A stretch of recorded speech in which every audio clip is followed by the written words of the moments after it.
Long before Dave Mackay became a manager, football already knew what kind of man he was. George Best called him the hardest man I have ever played against, and certainly the bravest.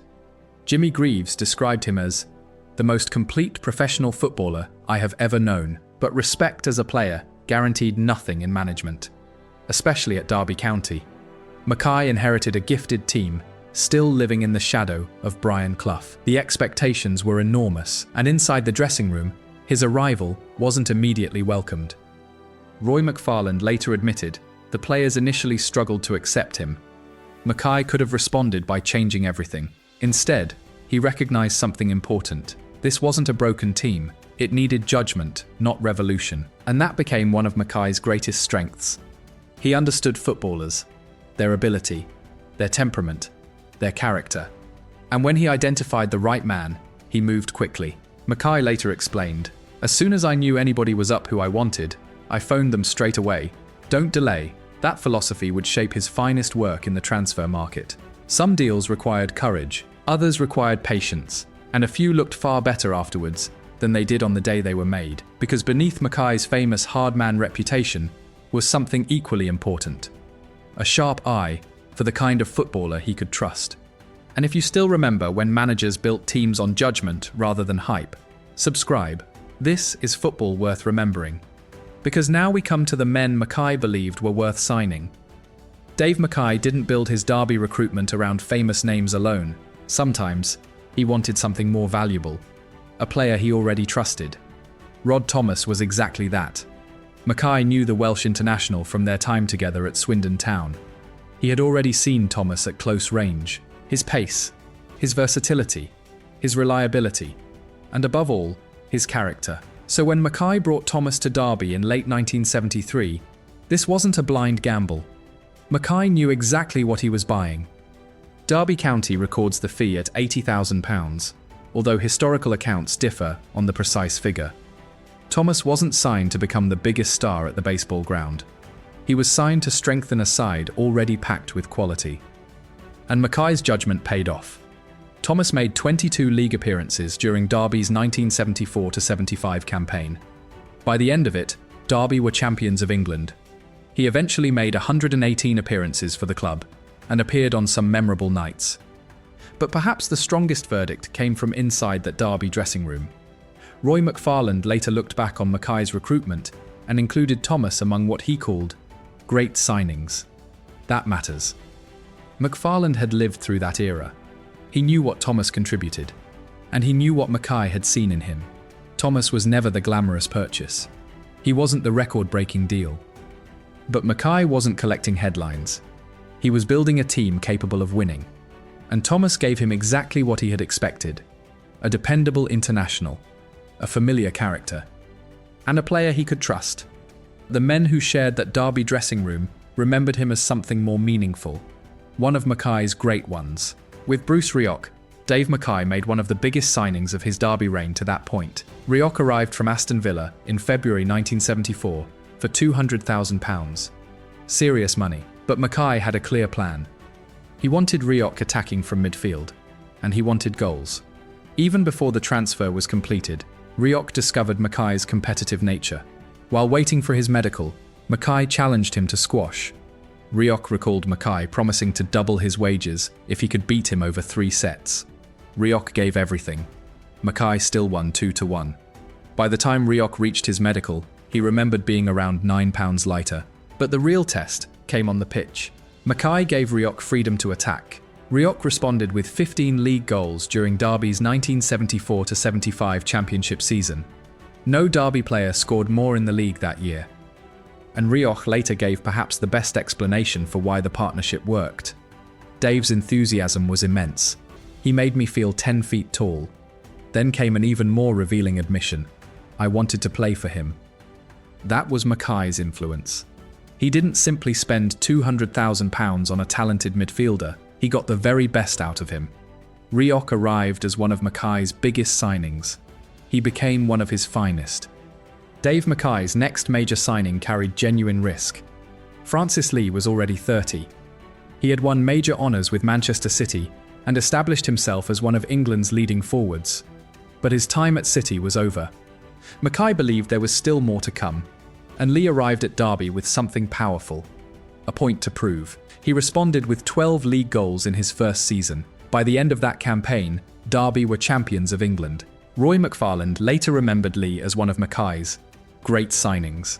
Derby County's own verdict was even stronger. Years later, the club described Mackay's decision to bring Lee to the baseball ground as a stroke of genius. And it is easy to understand why. Mackay had backed an experienced forward at an age when others might have wondered whether his finest days were behind him. Instead, Lee brought goals, aggression, and a winner's mentality. He even returned to Main Road and scored against his former club.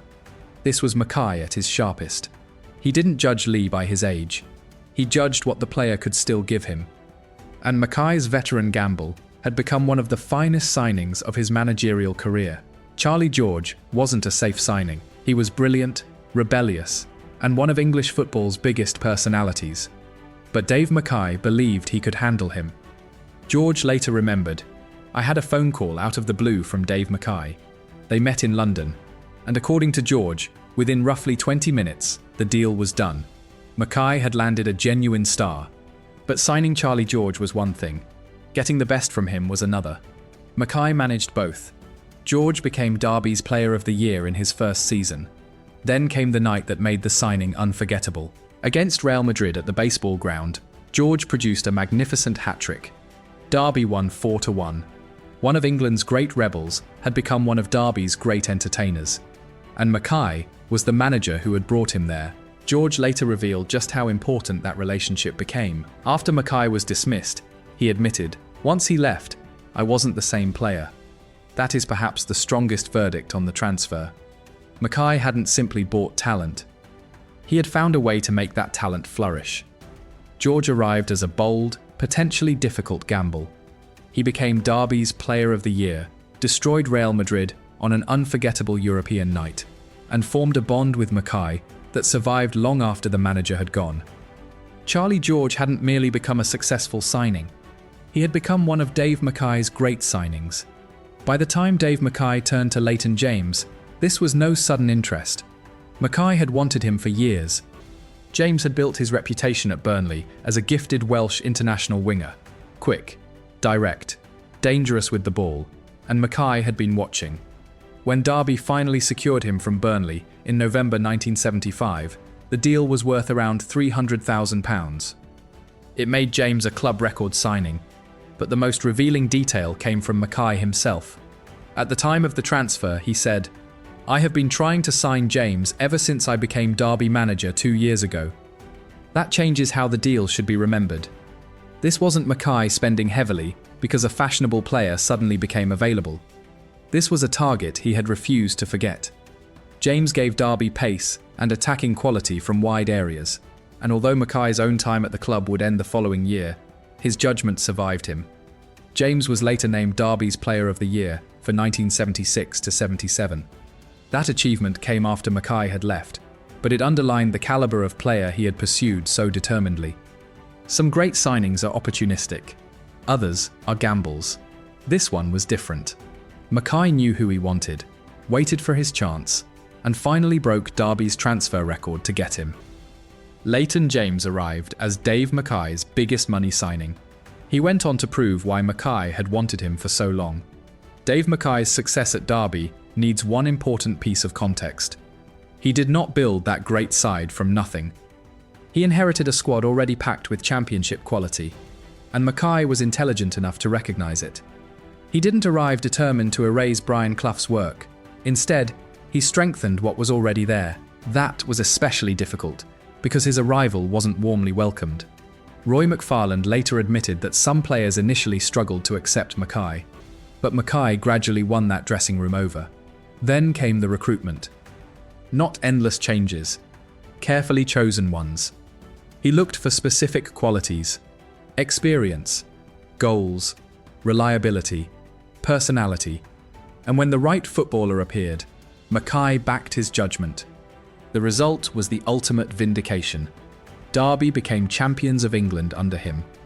Mackay inherited greatness. He didn't destroy it trying to prove himself. He added what he believed was missing and made the team his own. That may have been his smartest piece of management of all. Dave Mackay's finest deals shared one quality. He knew exactly why he wanted each player. He wasn't buying reputations, he was solving problems. And the strongest proof came from the men he brought in. They remembered his confidence, his demands, and his ability to make them want to perform for him. Mackay had inherited a powerful Derby side. His achievement was knowing what not to change, and where one addition could make the difference. That judgment helped take Derby back to the summit of English football. It also revealed another side of the legendary hard man. Dave Mackay could recognise a footballer worth backing, and his greatest signings prove just how often he got it right. Subscribe if men like Mackay are why you fell in love with football. Their stories deserve to be remembered. Mackay did so much for Tottenham. When he first came here, he transformed everything. It was remarkable. I can't explain it really, but he came into the training sessions at the first stage